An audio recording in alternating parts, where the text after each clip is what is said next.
बहुत समय पहले की बात है। एक शहर में छोटा सा परिवार रहता था। उस परिवार में रवि, उसकी पत्नी जया और उनका 2 साल का बेटा मोनू रहते थे। आज घर से मेरे बाबूजी का फोन आया था। उनकी तबीयत बहुत खराब है। उन्होंने मुझे तुरंत गांव बुलाया है। अच्छा, ऐसी बात है तो मैं आज ही तुम्हारी गांव की टिकट करवा देता हूँ। ठीक है। जया मोनू को लेकर गांव के लिए निकल पड़ती है। जब वो अपने घर पहुंचती है तो देखती है कि उसके बाबूजी बहुत ही बीमार हैं और बिस्तर पर लेटे हुए हैं। बाबूजी, मैं आ गई। अच्छा हुआ बेटी जो तू आ गई। मैं कब से तेरा ही इंतजार कर रहा था। मैं अब आ गई हूँ ना, तो अब आप पहले जल्दी से ठीक हो जाओ।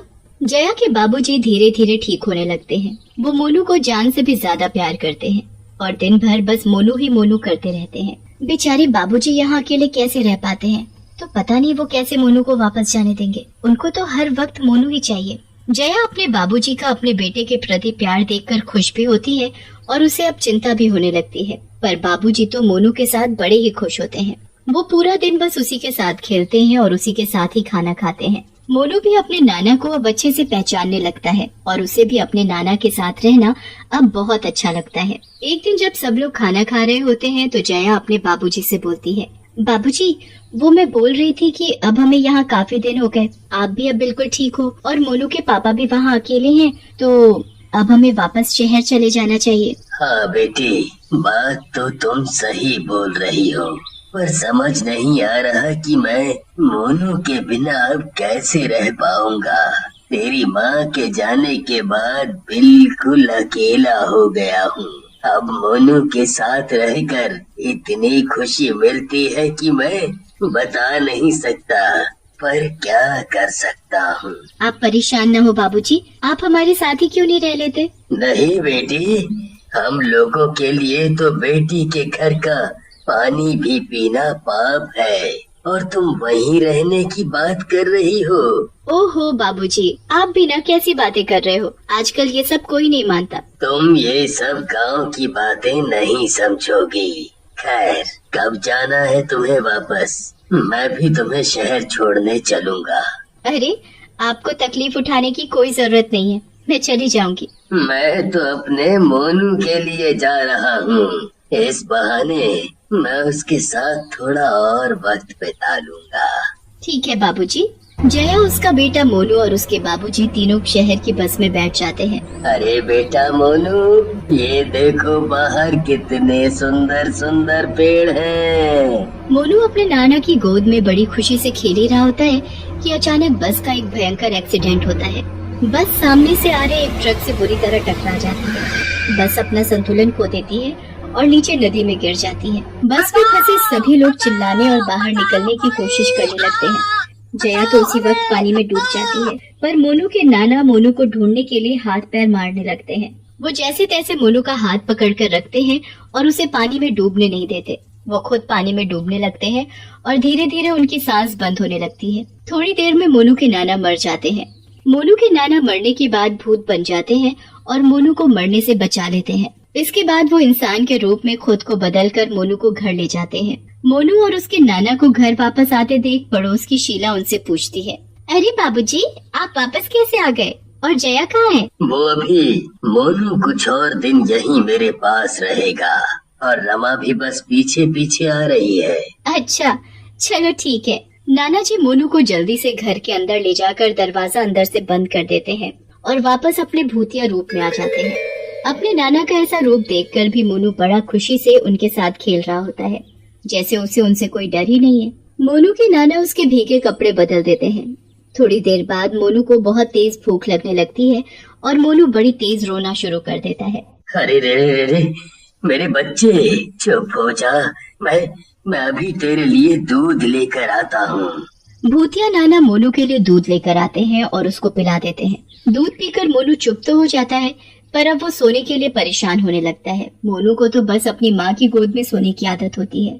अब उसके नाना फिर से परेशान हो जाते हैं। उन्हें समझ नहीं आता कि वो मोनू को कैसे सुलाएं। थोड़ी देर बाद उनको एक तरकीब सूझती है। उसके बाद वो मोनू को उसमें लिटाकर झुलाने लगते हैं। लल्ला लल्ला लोरी, दूध की कटोरी, दूध में बताशा। सो जा मेरे बच्चे, सो जा। नाना की लोरी सुनकर मोनू सुकून से सो जाता है। उसके नाना भी वहीं बैठ जाते हैं और मोनू और जया के बारे में सोचने लगते हैं। नाना, अब क्या होगा मेरे मोनू का और मेरी बेटी जया? बेचारी मेरी बच्ची जाने कहाँ नदी में बह गई, जो मुझे आखिरी बार उसकी शक्ल देखने भी नसीब नहीं हुई। पता नहीं दामाद जी को इस हादसे के बारे में कुछ पता भी है या नहीं, पर अगर उन्हें पता चलेगा तो वो मोनू को यहाँ से ले जाएंगे। फिर मोनू का वहाँ शहर में कौन ध्यान रखेगा? दामाद जी तो ऑफिस चले जाएंगे। नहीं नहीं, मैं मोनू को किसी को नहीं दूंगा। मुझे इसे सबकी नजरों से छुपा कर रखना होगा। हाँ, सबकी नजरों से छुपा कर रखना होगा। मोनू के नाना मोनू को अकेले ही पालने लगते हैं और गांव वालों को इस बात की भनक भी नहीं लगने देते कि वो मर चुके हैं। वो हमेशा अपने घर के दरवाजे को बंद रखते हैं ताकि वहाँ कोई ना आ सके। ऐसे ही धीरे धीरे 2 दिन बीत जाता है। मोनू के नाना मोनू को बिल्कुल एक माँ की तरह पालने लगते हैं। वो रोज सुबह उठकर उसे नहलाते, उसे खाना खिलाते और उसके साथ खेलते। मोनू को भी अब धीरे धीरे अपने नाना के साथ रहने की आदत पड़ जाती है। एक दिन पड़ोस की शीला कुछ काम से वहाँ आ जाती है और दरवाजा खटखटाने लगती है। मोनू के भूतिया नाना आवाज सुनकर घबरा जाते हैं। उन्हें समझ नहीं आता कि वो अब करे तो क्या करे। वो अपना इंसान रूप लेकर दरवाजा खोल देते हैं। हाँ, बोलो शीला, तुम यहाँ क्यों आई हो? अरे, आप ऐसे क्यों बोल रहे हैं? ऐसे तो आप कभी मुझसे बात नहीं करते। नहीं नहीं, तुम अभी जाओ यहाँ से, मैं कुछ काम कर रहा हूँ। अरे, पर ये तो बता दो आपकी जया कहाँ है? आपने तो उस दिन कहा था कि वो अभी आ रही है, पर मैंने तो उसे इतने दिन से एक बार भी नहीं देखा। वो काम कर रही है। अब तुम जाओ यहाँ से, मोनू रो रहा है। शीला को मोनू के नाना का व्यवहार बहुत अजीब लगता है, पर वो चुपचाप वहाँ से चली जाती है। उसे कुछ तो गड़बड़ लगती है, इसलिए वो रात को फिर से वापस आती है और चुपके से खिड़की से झांककर अंदर देखने लगती है। अंदर का नजारा देखकर तो उसके होश ही उड़ जाते हैं। एक भूत मोनू को अपने बच्चे की तरह खिला रहा होता है और मोनू उसे नाना नाना बोल रहा होता है। हे भगवान, मतलब ये नाना तो भूत है, पर ये सब मामला आखिर है क्या? मुझे इसका पता करना होगा। शीला वहाँ से चली जाती है और अपनी 2-4 सहेलियों को ये बात जाकर बताती है। उसमें से एक नीलम नाम की औरत शीला से बोलती है, अरे मेरे पास जया और उसके पति का फोन नंबर है। मैं आज अपने पति के फोन से उन दोनों को फोन करके देखती हूँ। हाँ बहन, एक बार पता करो। नीलम घर जाकर अपने पति से जया को फोन मिलाती है तो फोन बंद आता है, पर उसके बाद जब वो उसके पति रवि को फोन करती है तो रवि उससे पूछता है, आप कौन? मैं जया की सहेली हूँ। वो मैंने ये पूछने के लिए फोन किया था कि जया आखिर है कहाँ और वो अपने बच्चे को यहाँ अकेले छोड़कर कैसे जा सकती है। ये तुम क्या बोल रही हो?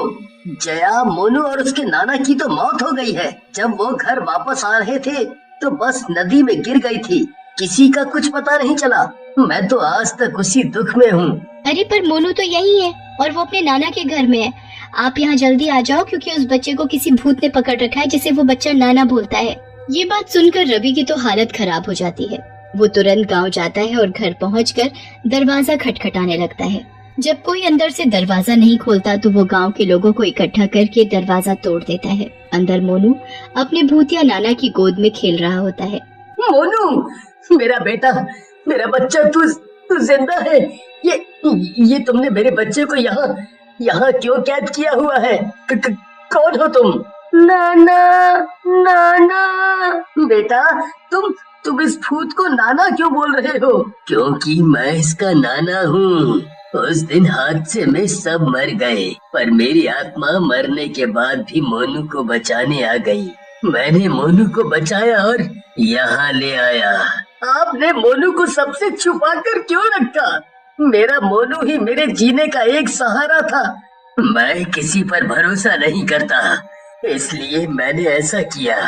मोनू के भूतिया नाना मोनू को रवि के पास नहीं सौंपना चाहते थे। पापा, पापा।